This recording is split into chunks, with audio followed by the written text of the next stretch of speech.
What are the types of blood clotting disorders?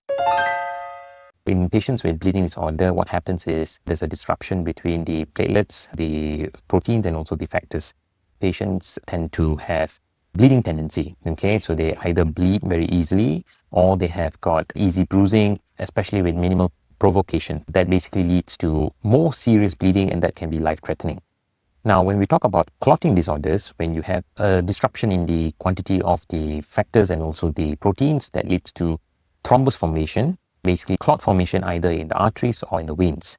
And that eventually can lead to decrease or stoppage of blood flow. And that has got consequences such as stroke, ischemic heart disease, and so forth, which is also life-threatening. Now, looking at these bleeding disorders and clotting disorders, we can then categorize them into whether these conditions are congenital or inherited versus these conditions are actually acquired along the way. So when we look at congenital or inherited conditions, there are a couple of bleeding disorders that are related to that. For example, the first one is what we call as hemophilia A and hemophilia B. In such patients, they have got deficiency in factor 8 and factor 9, where they tend to have easy bleeding into the joints and the mucosa and so forth. We also have patients with von Willebrand's disease, where there is a disruption in the quantity and the function of the von Willebrand factor, and that basically leads to bleeding as well.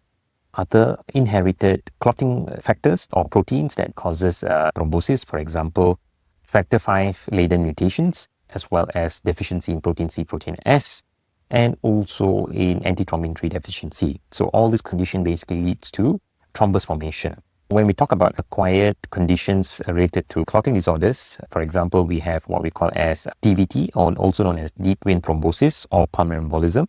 And this is commonly acquired secondary to risk factors, for example, prolonged immobilization, overuse of hormonal pills such as contraceptive pills, or there are other risk factors related to, for example, any compression on the vessels, for example, tumors, cancers. So all this can lead to patients having clot formation, yeah? And you also have other acquired bleeding disorders, for example, liver disease, and you also have vitamin K deficiency, also other conditions such as DIC or disseminated intravascular coagulation, which commonly happens in patients who are very ill, who are having severe sepsis or other conditions that could trigger the DIVC, such as excessive bleeding, pregnancy, and so forth.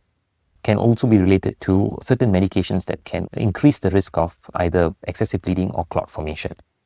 Looking at the various types of bleeding disorders and also clotting disorders, it's vital that these conditions should be picked up early and managed accordingly so that we can prevent fatal consequences.